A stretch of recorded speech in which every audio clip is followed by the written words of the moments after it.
It's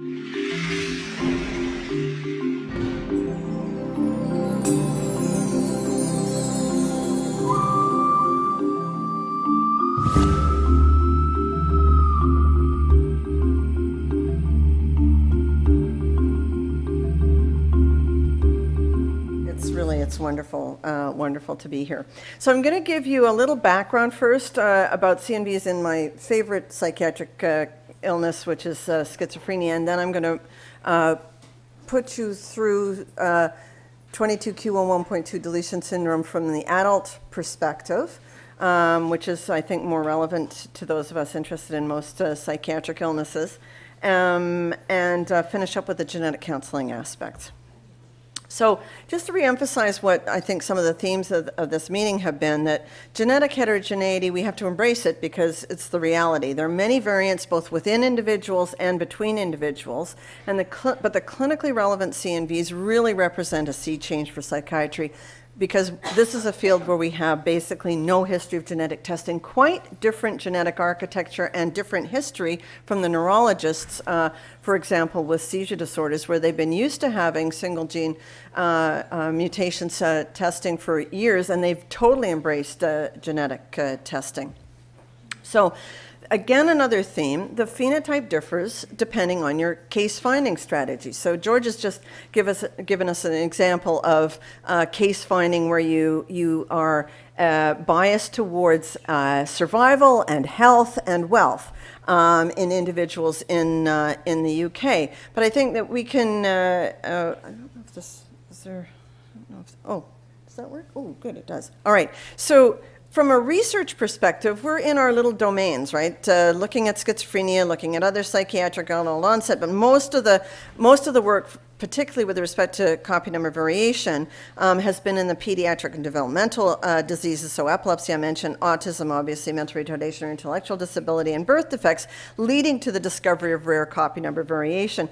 Once you find the rare copy number variation, though, and here you are in the center, you're in the severe phenotype. So this is medical genetics. So this is where the genetics field is in syndromic. So you find these first, you know, and this is where you also can discover copy number variation. But then as you do the cascade testing or the more population-based, you see the observable phenotypes if they're adequately assessed. And then there are people who seem to have no phenotype, but if you do careful enough assessment, probably you can see something. And I think George's talk gave us some really wonderful evidence for that. So we did a population-based or community-based schizophrenia genetic study. This is my MD PhD student, Greg Costain, a number of years ago. And we asked and then answered scientific questions with his work. So, and I'm just summarizing here. So can we use syndromic features to identify those with large rare CNVs? For large rare CNVs that are important in psychiatric illness, basically the answer is no. You can't go for, okay, we're only going to do people who look dysmorphic, we're only going to do people who have major congenital anomalies. It's not, that's not how you're going to do case finding for large rare CNVs that are important in neuropsychiatric illness.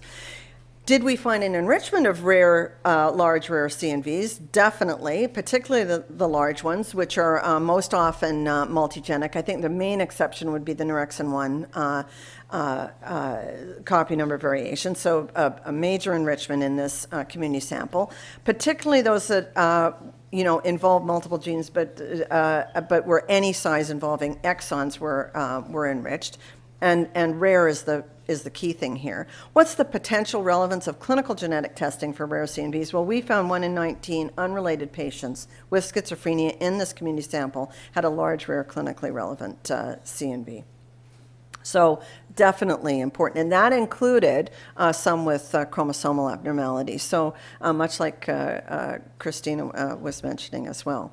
So what about IQ or intellect and the prevalence of schizophrenia? Well, there's good evidence from, you know, from all sorts of sources, from a number of studies, that as IQ goes down, the prevalence of schizophrenia goes up. So, and within the general population of individuals with intellectual disability, you certainly see an enrichment for schizophrenia. But the question for us is, there's also some indication that performance IQ is perhaps differentially affected in these populations.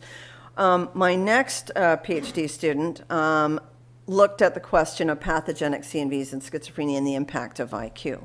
So she used my first student, Greg Costain's data, but she increased that sample and then looked at the impact of IQ. So what you see from this curve is that with this, again, is a community sample, 7.1% overall prevalence, but it was not evenly distributed. So as one might expect, as you went from average IQ to borderline to intellectual disability, you had a significant enrichment of clinically reportable CNVs. So this is both pathogenic CNVs and variants of unknown significance that are reported clinically in our jurisdiction. What she found that's novel is that individuals with nonverbal learning difficulties, that is, disabilities not with intellectual disabilities, so IQ globally over 70, had nearly the same prevalence as those with intellectual disability. So if you then compare between pathogenic CNVs and variants of unknown significance, so overall we had 18.1% of individuals with clinically reportable CNVs, and the variants of unknown significance, as we were talking about yesterday as well, are usually very rare to unique in a population. Nevertheless, within schizophrenia, the variants of unknown significance, you can see, are enriched over a control population in each of the IQ range, but obviously still somewhat enriched in intellectual disability. So 22q11.2 deletion syndrome, my personal favorite of the copy number variations. A known association with schizophrenia really since the very beginning of being able to test for this condition, since 92 to 94. The first papers came out about this association. 1 in every 4 individuals with 22q will develop schizophrenia. It remains under-recognized. I'm going to show you a little bit about that, especially in adults. The clinical testing, first we were stuck with fluorescence in situ hybridization, a great test, but targeted test. So you have to really know what you were doing in order to assess for this condition. Genome-wide microarray, or in some jurisdictions MLPA, is now standard, however. And the unbiased prevalence studies show that 22q11.2 deletion in an estimated 1 in every 100 to 200 patients with schizophrenia. So this is work from Israel and our own group. The first true molecular genetic subtype of schizophrenia, and now for, what is it? It's like, you know, quite a long time, like 25 years. So it's not new. It's not new. We're very late to the game for implementation, but it's not new. The first thing we had to demonstrate, especially to our psychiatric colleagues, I am a psychiatrist, is it schizophrenia? So is it the same sort of schizophrenia in 22q as other forms of schizophrenia? We knew it was because we're ascertaining not only from genetic samples and so clinical genetic testing, but also through patient populations with schizophrenia. So we knew they were there.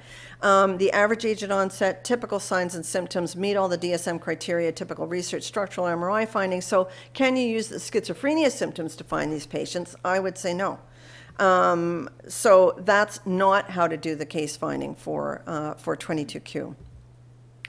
The empiric risks for schizophrenia, so this is just in general, in the general population, so you're all familiar with these, the multifactorial risks, and you go down here and you see how much of an impact this copy number variation has compared to even having a first degree relative with schizophrenia. So the only people who have a higher risk than those individuals born with 22q are the vanishingly small groups of individuals who have both parents with schizophrenia or who are an identical twin of somebody with schizophrenia. So it's the most common microdeletion syndrome. It's a hemizygous deletion on chromosome 22q, previously known as DeGeorge-Avila cardiofacial syndrome. It affects about 1 in 2,000 to 1 in 4,000 live births. We're hoping to soon have the actual live birth incidence. We've been doing a study, screening study in Ontario with my colleagues at Newborn Screening Ontario in Ottawa. Congenital and later onset features, multiple systems, which I'm going to show you some evidence of. It's a new genetic change, so it's a de novo change or spontaneous genetic change in over 90% of new diagnoses. So therefore, there's usually no family history, not of schizophrenia and usually not of anything else either. It has very high penetrance. It's rarely found in control populations. Where's George? How many 22q11.2 deletions? It's 9, which is about 10-fold fewer than you expect. Right. So 9 if you're taking really nice, white, wealthy people in the UK. Not very many. So, and in many control populations that have been published, it's 0. Variable expression between individuals, within families, and even between identical twins that have been reported, and it's under-recognized. So here's the deletion region. There are 46 protein coding genes in this region. I lost my little, oops, lost my little arrow here. So lots of genes, most of them code for something that would affect the central nervous system. Very few of them are known to cause a phenotype when they have a point mutation in these genes in humans. It's a nice complex region, as are many of the recurrent copy number variations, so you can be flanked typically by the low copy repeat A and D sequences. That's about 90% of the deletions, but there are nested deletions A to B or A to C in many individuals, and the ones that would not be detected by the typical FISH probes, which are between A and B, low copy repeats, are a different, really a different phenotype. So the nested B to D or C to D deletions are now called distal deletions. A bit confusing because there are also distal ones that are on the other side of D as well. So the mechanism is non-allelic homologous recombination between misaligned low copy repeats, probably during meiosis, so during gametogenesis. So in your genetic counseling, you can tell families this when you know that they have a de novo deletion, or even beforehand that that's the likeliest, so that it's something that happened during sperm formation or during egg formation before conception. So nothing to do with what they ate, they didn't eat, whether they fell or they didn't fall, whether they, during the pregnancy, whether they had a drink on New Year's Eve. Nothing. And this is very important genetic counseling for mostly, of course, mothers who are blamed for everything, particularly schizophrenia and anything neurodevelopmental. There is, however, a slight excess of maternal origin of the deletion, but it's so fine, basically, it's 50-50 chance, nearly, whether the deletion occurred originating in spermatogenesis or during oogenesis. And there's no maternal or paternal age effect. So the people who are most vulnerable to having a new onset of 22q11.2 deletion, so having a pregnancy with 22q11.2 deletion, are young mothers. So it's very different from Down syndrome and the trisomies. The diagnostic odyssey, what people go through before they get a diagnosis, to this day is unsatisfactory, we will say. One could say appalling, but for many families it certainly is. You have the shortest time of diagnostic delay, not surprising for a disorder that's picked up mostly by medical geneticists. If you have a congenital heart defect and or velopharyngeal insufficiency, especially if you're in a center where they have a great cleft palate team and they're very interested in genetic diagnoses. We also found that there was a shorter diagnostic delay if you were of European ancestry. There is evidence that this condition is more difficult to pick up, particularly in the people of African descent, so blacks.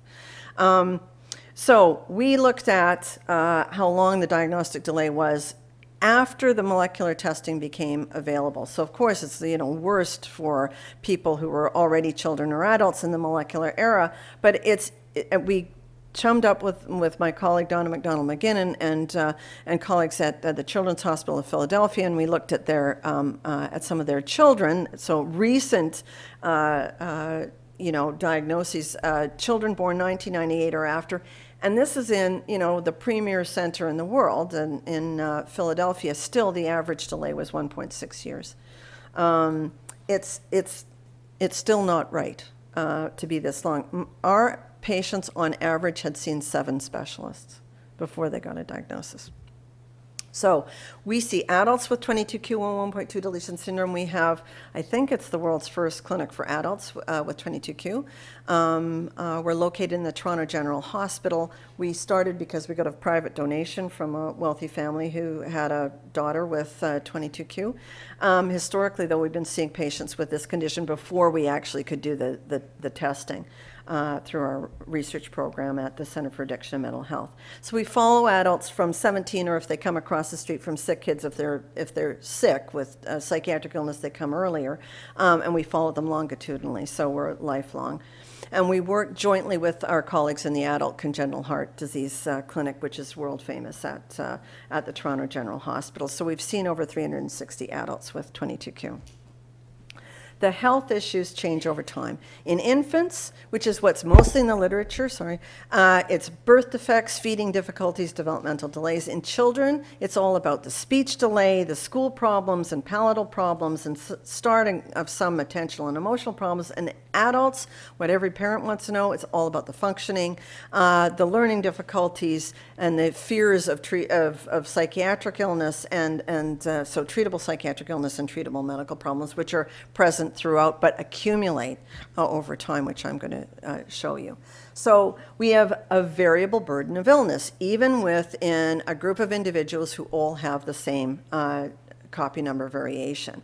So of 62 of the most common lifetime features within our cohort, the median number is 9 that any individual, so these are medically actionable features for an individual at average age about 30. But the range was from 1 to 23. And the 1 would probably be in a young person, and unfortunately the 23 was also in a young person. So it's very variable, both with respect to the severity of those individual features, but also the number of the individual features within a person. The 7 most common lifetime features in our adults: intellectual disability, but big range, which I'll also show you, of learning difficulties. The most common is borderline intellect. Low borderline, our mode is like 72 to 74 IQ, but it's a big range. It certainly goes up into the average range, and it certainly goes down to the severe range where people are also underdiagnosed with this condition. Hypocalcemia, I'm going to show you another slide about that. Psychiatric illness, we found in at least 61% of our patients who were ascertained with tetralogy of Fallot. So not the psychiatric bias of referrals. Scoliosis, very common. Palatal insufficiency, recurrent seizures, but epilepsy only in about 5 to 7%. But recurrent seizures very common, and recurrent pneumonia, mostly in children, the pneumonia. So here's a slide about hypocalcemia. So this is another medical student of mine who did this study a few years ago. And what you see is a general shift to the left of the ionized calcium levels and with relative hypoparathyroidism. So the parathyroid glands are there, they just don't function very well. And this again is a cumulative prevalence over their lifespan. So it's very few actually had neonatal hypocalcemia. Most of them, it developed during adulthood, and we're picking it up. So this is a high prevalence because we are testing regularly. We're following the clinical practice guidelines, which we helped develop, and we're finding this. What we found is associated, these are known factors, are both hypothyroidism and hypomagnesemia. So we test for thyroid and we test for magnesium as well, and we have now good evidence for why we would do that and why we would correct for those as well as the calcium. So the standard recommendation for all patients is 2,000 international international units of vitamin D. And how nice that is to be able to give that recommendation for patients and for their families to hopefully stave off or prevent the seizure risk in this patient population and reduce some of the fatigue that's often associated with hypocalcemia. So some of the other lifetime features in our adults: obesity. I'm going to show you another slide about that. Hypothyroidism or hyperthyroidism. So 1 in 4 have a thyroid condition. This is why we do TSH regularly in these patients. Gallstones, pretty common. Again, this is a young sample, young patient population. Low platelet count, that's important because a lot of the medications that we give patients also can tend to lower platelet count, and sometimes they can be seen by hematologists, and really they just have low platelet count because of 22q. Very few of them actually have ITP or idiopathic thrombocytopenia, where you would actually need treatment for that. It's a minority, less than 5% with that. Congenital cardiac defect, again, if you ascertain in a psychiatric sample, you get a lower prevalence of individuals with a severe or an actionable congenital cardiac defect. In the literature, this figure is much, much higher, but that's because most patients are coming in and they're differentially coming in because of, or coming to attention because of a cardiac defect. Asthma, we found, I think this relates to some of the work that George has done with respect to pulmonary problems and hearing deficits, very important to our patient population. So, the prevalence of obesity in adults, what we've done now is, this is Sarah Volnell, Sarah Malecki, another medical student working with our group. She compared our results for obesity to Canadian adult population norms. So we're starting to compare not only within our cohort of 22q, but also to large population-based data, so that we can really see, correcting for sex and age, what the prevalence is. We thought, well, for sure it's going to be in the ones with the antipsychotics. What we were unprepared for was the high prevalence of obesity in individuals not on psychotropic medications compared to their age-matched counterparts at a very early age. So it develops. If you look in children, they do not have, in general, the obesity in the 22q population. They blossom once they become adults. So after age 18, we have a dietitian in our clinic who's trying to help reverse that. We also have, in comparison to Canadian norms, looked at early obstetrical expressions in 22q. So we've got retrospective data for our patients, and we've looked at Canadian norms that were taken around on average around the same from around the same period, because there are definite cohort effects for anything to do with obstetrical complications. So prematurity was a bit elevated. This is late prematurity, so after 32 weeks, so between 32 and 36 weeks gestation. But what was more prominent was the growth deficit or the growth abnormalities that are apparent before birth. So we have growth abnormalities in adulthood with the obesity, but we have evidence of growth abnormalities in 22q before birth.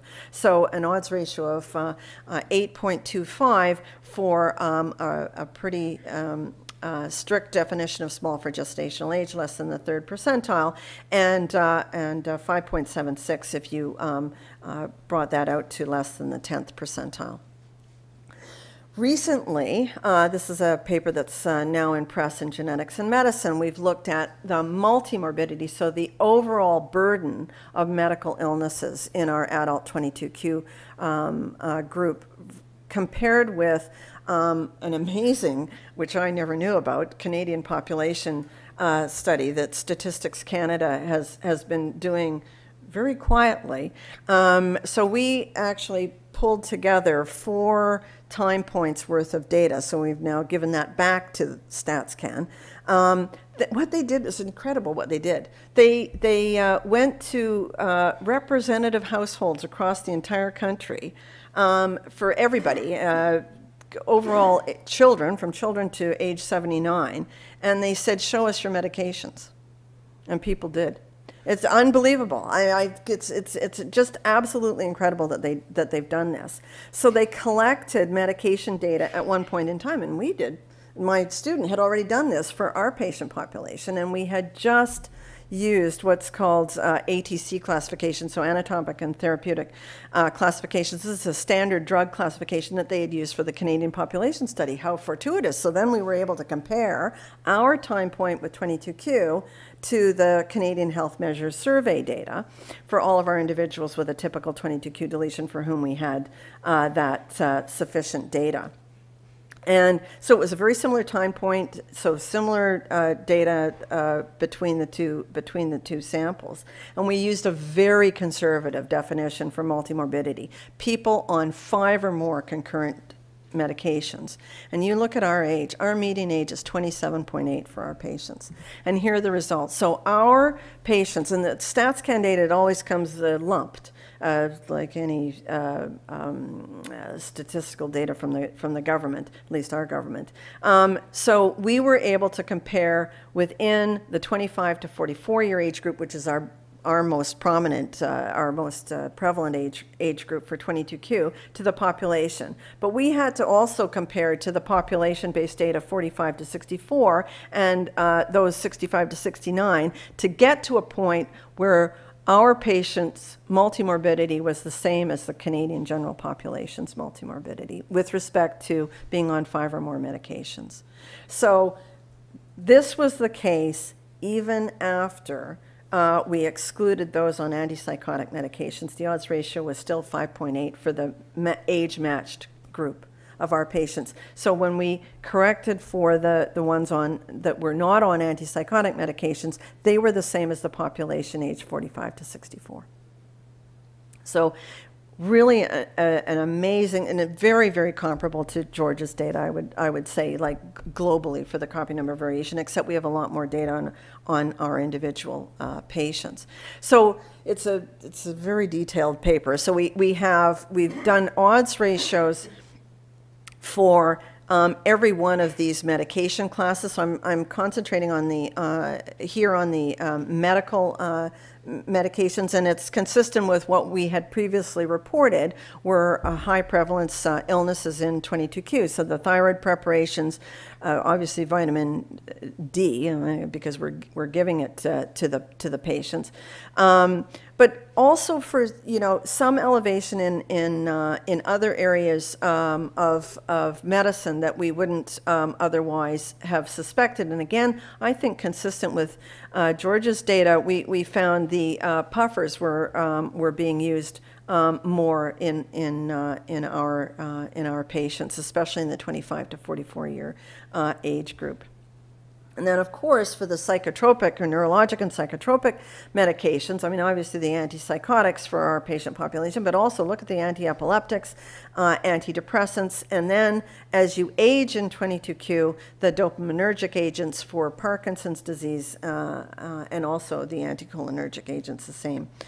For the same. What's not significantly different were hypnotics and sedatives, and we actually had lower rates of use of opiates in our patient population than in the general population.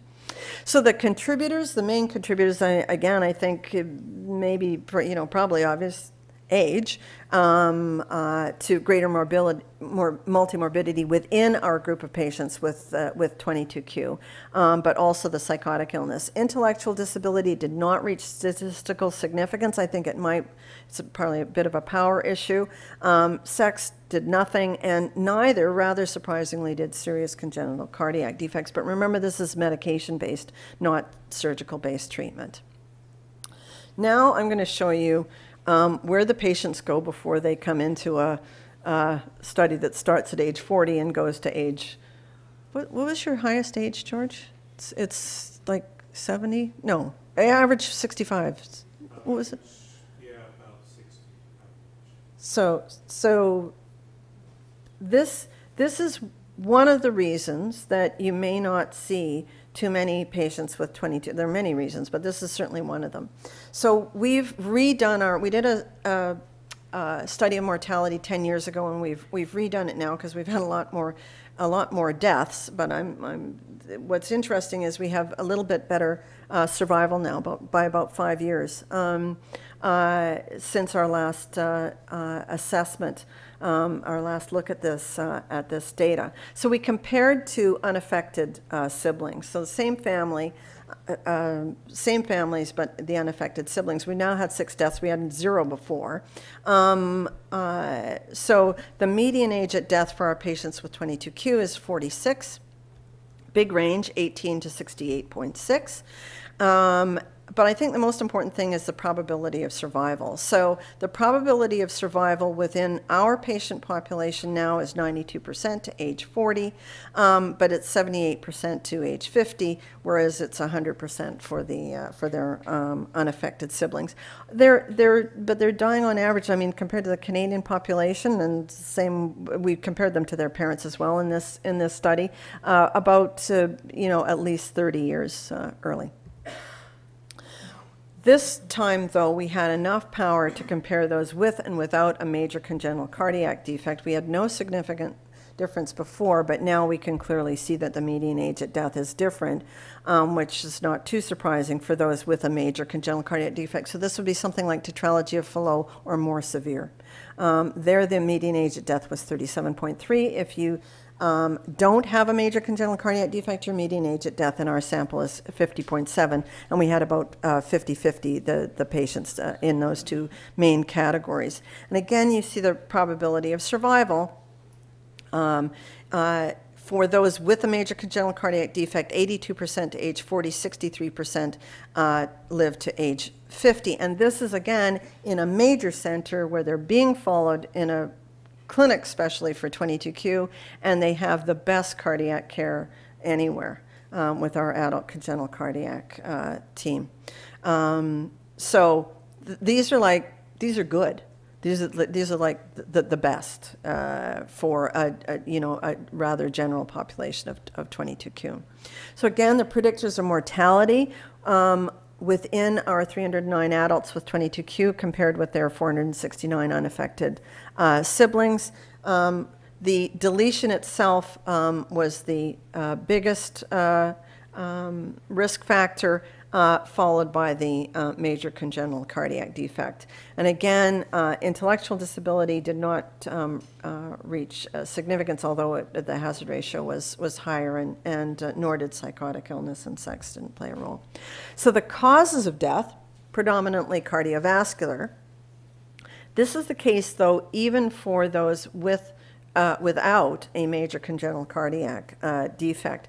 Our most common cause of death remains sudden death, so we think that arrhythmias are a major contributor here. We don't understand that entirely now. We've finally got some patients who have lived long enough to develop cancer. I think they may be at increased risk for a bit earlier age at onset of cancer, but the numbers are too small right now to know that. So now I'm going to turn to the brain and, just reemphasize that a high degree of variability is normal, even within the same individuals with the same pathogenic CNV or within families. So the neuropsychiatric expression of 22q starts with neonatal seizures. These are usually hypocalcemic in nature, developmental delay and intellectual disabilities, autism spectrum, attention deficit disorder, recurrent seizures, epilepsy, mood and anxiety disorders, schizophrenia, especially anxiety, even more so than depression, schizophrenia and related psychotic disorders, and then if you live long enough, neurodegenerative disorders, Parkinson's disease. So variable. Certainly not everybody gets all of these, but certainly variable across the lifespan. And if you compare to general population prevalence estimates, this is a study I did for prenatal diagnosis. This is because of the advent of non-invasive prenatal testing that will include, and that does include, and has for now a number of years in North America, testing for 22q and 1.2 deletions, so expanding from just testing for trisomies. So intellectual disability, borderline intellect, epilepsy, anxiety disorders, schizophrenia, and early onset Parkinson's disease. But there are variable degrees of risk for each of these compared to population prevalence estimates. The neurocognitive profile, the average neurocognitive profile in adults with 22q also is quite variable. So there are relative strengths and relative weaknesses for these patients.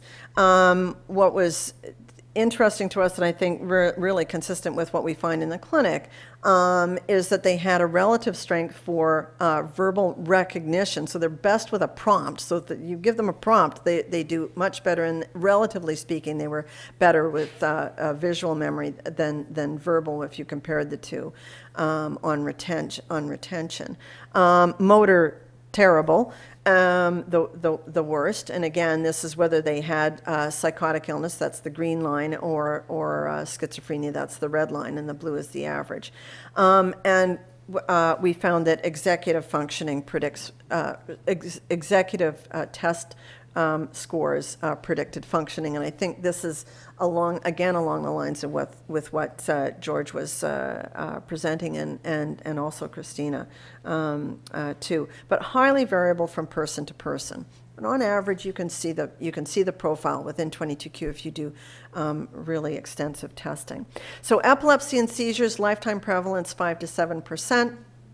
Age and onset is variable. They can be neonatal, then they recover, or they can occur at any age. I had a code blue in my office the other day with a patient who had a first ever generalized seizure. So all forms, generalized, focal, myoclonic, absence, single, recurrent, unprovoked, or related to identifiable factors like hypocalcemia or medication. So what you have is a brain that is vulnerable to seizures, and you add on the hypocalcemia that's very highly prevalent, or you add on the sort of medications that we provide for patients' psychiatric illness, and you further lower the seizure threshold that's already there, but their brains are built differently. Rarely they're associated with a major malformation of cortical development. We see that extremely rarely in our patients, and they respond to standard treatment. I'm very fortunate because we have an epileptologist, Dr. Danielle Andrade, who works with us and sees all of our patients with seizures. Movement disorders, this is my colleague, Dr. Eric Boot, who was our fellow and now is back in the Netherlands. Also elevated in our adults with 22q, and the reason I have the big X over this is his slide, over the Coca-Cola is because first of all, we give everybody the vitamin D, that's up there for the prophylaxis, but we also, our patients hate us because we say pop is poison. So Coca-Cola or Pepsi, doesn't matter, any cola drink, I don't know what it is that they put in it, but it is even, caffeine is bad, this is worse. They're totally addicted to it, and it worsens the anxiety, it worsens the movement disorders and their agitation, and it worsens the psychosis. So I'm like, we're really anti-pop in our group. These patients are just particularly vulnerable. So again, this is work of one of my graduate students, Nancy Butcher, from a few years ago, for the first time showing elevated early onset Parkinson's disease, and then work in the UK at Queen Square validated this by showing that an estimated 0.5% of early onset Parkinson's disease patients actually had a 22q11.2 deletion. So again, you see the variability though. We had to have postmortem brain tissue because nobody would believe that it was actually Parkinson's if you didn't have that.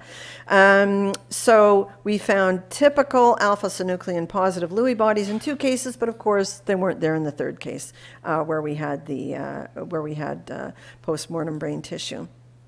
But that's sort of a similar pattern to LRRK2 mutations in Parkinson's disease. So we're now very aware of this Parkinson's risk in our patients and are following them and referring them to my colleague, who's one of the world leaders in diagnosing and treating Parkinson's disease, Tony Lang at the Toronto Western Hospital. I'm very lucky to be working with such great people. So another study by Nancy Butcher, my former graduate student, adaptive functioning in 22q, again, not surprisingly, mostly mediated by intellectual level and psychotic illness, not by the congenital heart defect or its repair.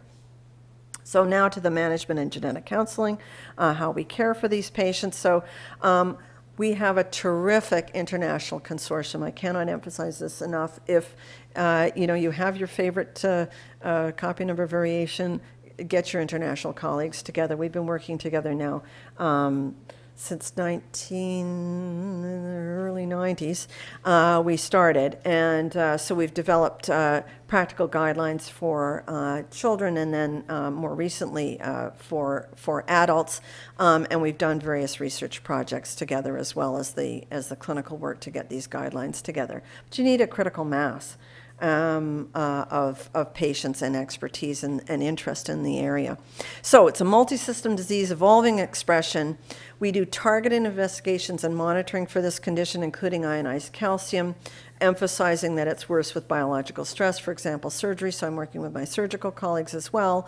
We test for magnesium, thyroid, I mentioned. But then otherwise, it depends on the signs and symptoms, what you're doing, in addition to the baseline recommendations in the clinical practice guidelines. For everyone, we recommend standard management for each individual condition. So the cardiologists, the cardiac surgeons, they don't treat the tetralogy of Fallot any differently than anybody else with tetralogy of Fallot, but I think it's helpful to have the diagnosis and understand and appreciate the risks that go along with this. They have about double the surgical complications of any sort, these patients with 22q. So it's a standard management, plus you need to consider the other medical and psychiatric conditions. You have extra attention to medication side effects and interactions, and you need the family involved or a caregiver for supports and services. It's a growing population, so I think this will also be the case for the other copy number variations because of improved for 22q, because of improved pediatric surgical outcomes, because of improved obstetrical care, I dare say as well. There's a 50% recurrence risk, but there's variable expression, as we talk about in our counseling. And the reproductive fitness is just great, especially for women. So they're no different in reproductive fitness than their unaffected sisters, if they do not have an intellectual disability or schizophrenia. So the usual suspects affect reproductive fitness, and being a man affects it in 22q.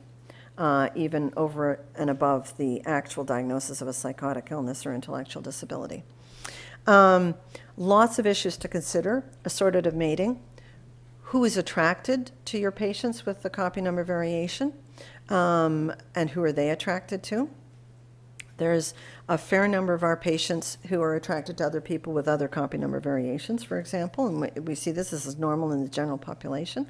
There are issues about how independent they can be. Everybody wants to be independent, and certainly the parents want them to be independent, but they usually need a fair bit of support, even within the average intellectual range. Having their own children, there are parenting issues that we counsel about. The Children's Aid Society often gets involved at one point or another. Many children are adopted out, again, maybe not right away, but later, or are brought up or helped to be being brought up by their grandparents. So it's, again, the picture of needing extra support for our patients and their families. Again, standard management, we have the investigations, monitoring, anticipatory care that we recommend in the guidelines. The goal really, though, for all of our patients is to maximize functioning, and we see patients by themselves, but we usually see them also with their family and caregiver. And they're the ones who are monitoring for changes. So we have a patient population that's at elevated risk for psychotic illness and for, even more commonly, anxiety disorders. So we're very much interested in whether or not they have any changes, and for them to be encouraged to seek help if there are concerns. With respect to personalized treatment for schizophrenia, we've published on clozapine response in 22q. The efficacy is absolutely similar to that of individuals with idiopathic schizophrenia. You have significantly fewer hospitalizations on clozapine. The standard scores improve with respect to demonstrating the benefit of the medication, but you use significantly lower doses in 22q, which is rather interesting. The common side effects are similar. The rare adverse events are you're at much greater risk with 22q. So people say, well, why would you ever give this medication? Look at the odds ratio, 16-fold increased chance of rare adverse events. Why would you ever give such a medication? Well, because mostly it's seizures. So what do? We do not prevent our patients from getting the benefit of a medication that they need. We give them now prophylactic anticonvulsant treatment because we found that they can seize at even 100 milligrams of clozapine dose, where the average in the general population is 600 milligrams. So we manage the major side effect risk that we now know about with this patient population. So the other things that you can see in these patients, again, the emphasis for the genetic counseling is anxiety disorders. They're definitely overrepresented compared to the general population, about 2 to 3-fold. And non-psychotic disorders are more common than psychotic illnesses. These patients also have emotional outbursts or emotional storms. They're very sudden onset. They'll scream and rant and rave, might throw things, swear, have a big explosion, and then it's over. This is most common in untreated or undertreated major psychiatric illnesses, and much better when you treat the seizures or the low calcium or the thyroid disease, and anything that causes low oxygen. And diet, I mean POP here, usually, for these explosive outburst issues that our patients have. The low oxygen, I will emphasize, our patients are definitely better psychiatrically after they get their pulmonary valve replacement if they have a serious congenital cardiac defect. They're also way better on CPAP if they have sleep apnea. So we're doing a lot of sleep studies in our patients. So what can we do? Like, what do we recommend for counseling lifelong? Well, this is okay. Good nutrition, physical activity. We know that they're at risk for obesity. Avoiding alcohol and street drugs, a really good recommendation for people who are at risk for psychiatric illness. We make sure that they have repeated genetic counseling because they don't remember it from the previous visit. Early diagnosis and effective treatment, we really emphasize for the patients and their parents and their caregivers, and optimizing the psychiatric care and their treatable conditions, which is what Brenda Finnegan was emphasizing yesterday.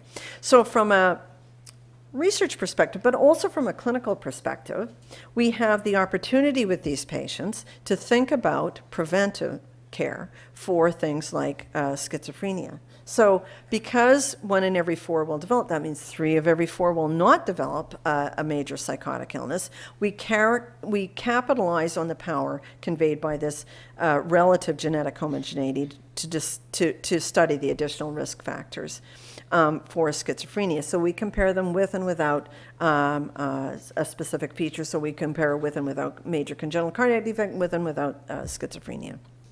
So what have we found so far?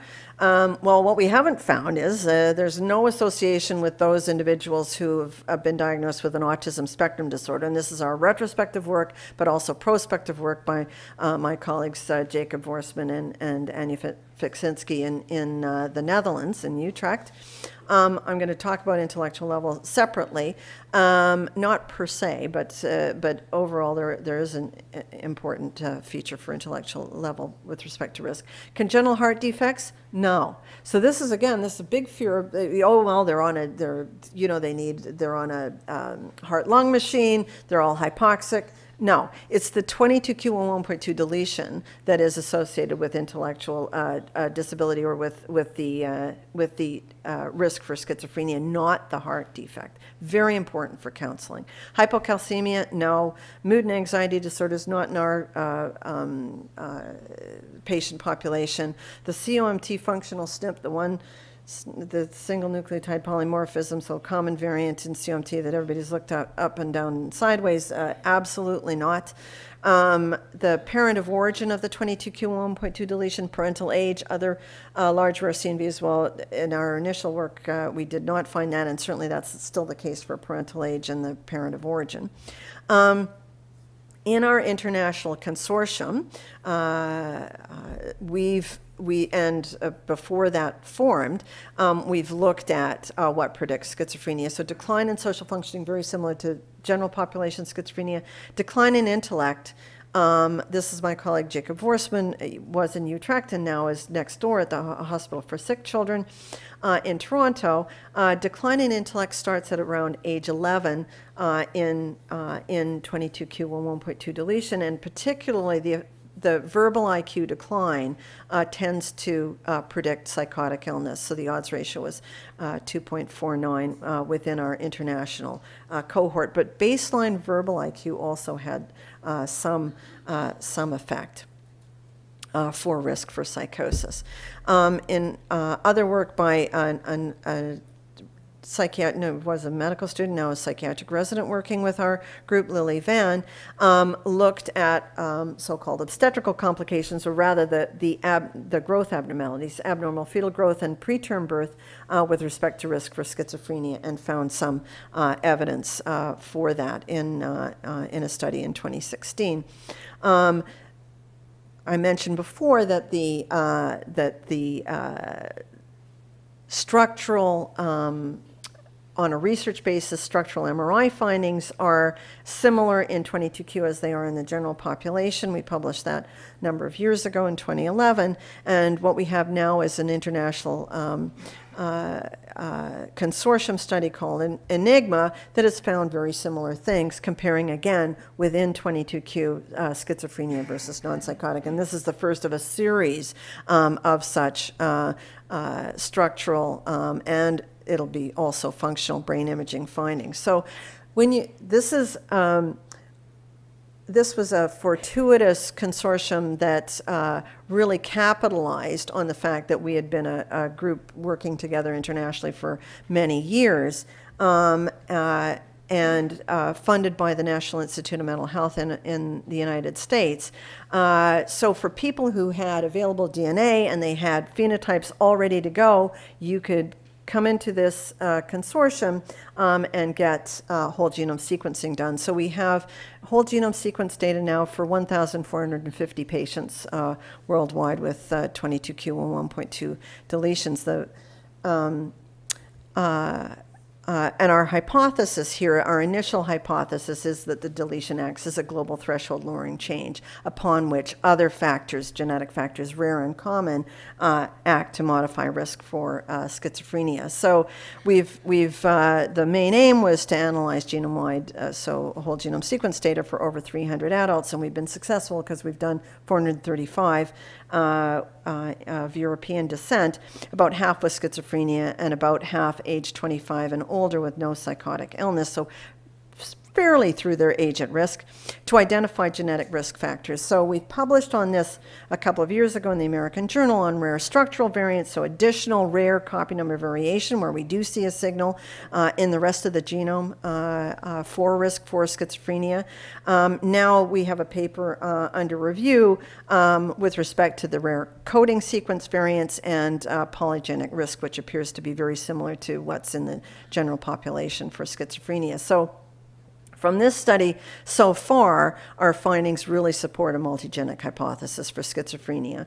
And despite the high impact of the deletion, it doesn't act alone to increase risk for schizophrenia, even within this patient population of greater homogeneity. And we have similar population polygenic risk and additional CNVs, and our main significant findings really supporting the value of this condition as a model for schizophrenia risk and pathogenesis, and the potential for future clinical applicability. We're not there yet, but I think we're, the hope is that we would be able to develop some algorithms from some of the data. We're underpowered, however, for individual gene analysis, rare variant analyses, including even gene set analyses, and the method that was used by our colleagues at Emory University unfortunately did not allow for copy number variation or any structural variants to be called. So we need to recall the entire data set of 1,450 individuals using standard alignment and calling. And of course, it would be really nice to have parental data, which wasn't part of the study, and longitudinal phenotypic data, also not part of the study. But we do have this data available now for this and other phenotypes. So we have this whole genome sequencing. We have the promise of prospective studies and treatment trials potentially in the future, animal and cellular models. There's all sorts of work on that. in 22Q, but we still need for further elucidation. I think George's talk today really emphasized that on natural history and long-term outcome and management. And as I mentioned, newborn screening is certainly a wish for the families who have this condition. So we have benefits of a molecular genetic diagnosis, and why don't I stop there, because you're going to come and pull a hook on me, right? Really, I just wanted to make one further point, pertinent to the talks from yesterday particularly. My graduate student wrote a couple of papers a number of years ago now in Schizophrenia Bulletin demonstrating that genetic counseling, general genetic counseling, multifactorial genetic counseling decreases stigma for families and for patients with schizophrenia. This is the first time that that has actually been demonstrated. He looked up all of the work that had ever been done, because the assumption was that we know that it's actually stigmatizing and it's negative to have genetic counseling for patients with schizophrenia. He reviewed 100 studies. The evidence was non-existent, and this is actual evidence. So just emphasizing the benefits of clinical genetic testing for schizophrenia and how much it can be helpful, which I won't go into. But the features that may increase the yield, we've already heard about. Intellectual disability, I think nonverbal learning disability is another issue now. Seizures, congenital anomalies, growth abnormalities, absence of family history for some of these conditions, and neuropsychiatric disorders, obviously, and in some studies, forensic history. So helpful to your patients. And I just want to acknowledge most of all our patients and our families, without whom we would know nothing, and their dedication over all these decades, and a fabulous team of collaborators and students. Thank you.